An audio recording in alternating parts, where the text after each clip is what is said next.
Hi, my name is Robert Mack with Keller Williams Realty in Orange County, and today we'll be discussing how's the market. More specifically, what should buyers and sellers do?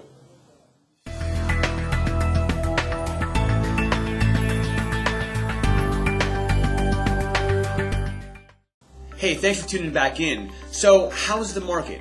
Well, if you've been watching my videos in the past, you've heard me say that inventory will grow over time.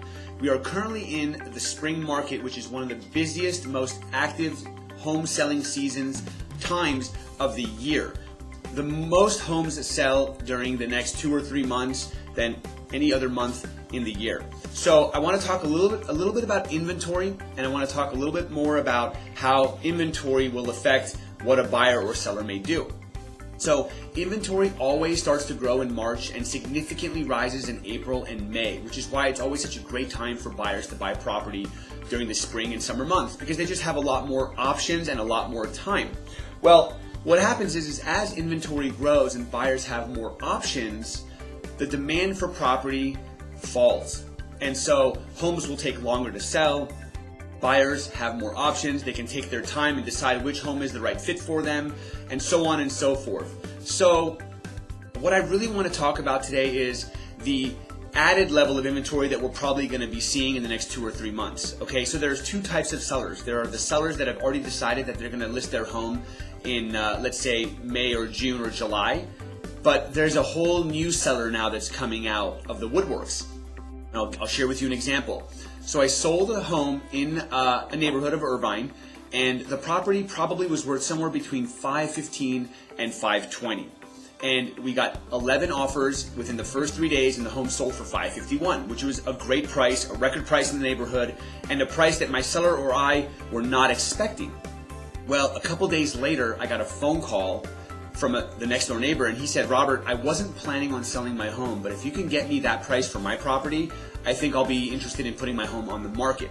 So we're now getting a whole nother level of sellers who had no intentions of selling their property this year, but because of where the prices are, they're now interested. So on top of all the sellers that are going to be coming into the marketplace and listing their homes, we have that whole new group of sellers that's coming on board. So we're going to see a huge rise in inventory, which is definitely going to affect the demand for properties. So what should buyers and sellers do? Well, everybody's situation is unique, and I always recommend talking to a realtor and talking to a lender to really figure out where you stand.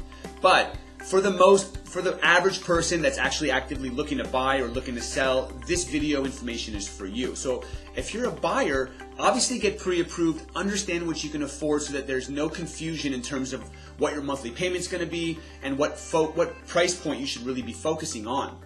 The great news is it's a great time to be a buyer. Buyers were getting really bullied around in January, February, and March, and we're going to start to see that shift a little bit. So buyers are going to have more time to look at properties, they're going to have more properties to look through, and they're going to have a little more time to make a decision. So if you're a buyer out there and you're looking to buy a property and you're fully pre-approved and you know what you're looking for, now's a great time because you're going to have a lot of options. Sellers, the best advice I could give you right now is make sure you price your home the right way. Make sure that when you come on the market, your initial list price is in line with what the market is telling us. Have you done your research? Has your realtor done their research? What have homes in that area sold for in the past? What does your current competition look like? What price point are homes not selling at and expiring and falling off the market? Without understanding what's really going on in your local hyper market, you're not going to be able to price your home to sell. What I'm seeing a lot happen right now is that the market is shifting a little bit because the demand is falling, but the mindset of the seller and the mindset of their agent has not shifted yet. So these people are pricing their homes optimistically as if it was January, February, or March, but the reality is that market is now done and we're going into a whole new market. The market's changing on a monthly basis. So that's my information. That's my market update for you today. If you've got any specific questions, if you're a buyer or a seller and you want to know my thoughts or you're getting ready to buy or list your property, you can always reach out to me. My contact information is on the screen. If you've got any video ideas you'd like me to expand on in the future, please send them my way. And if you found this video on social media, share it, give us a like or a thumbs up, leave a comment or a question. I'd love to engage with you. And until then, happy selling.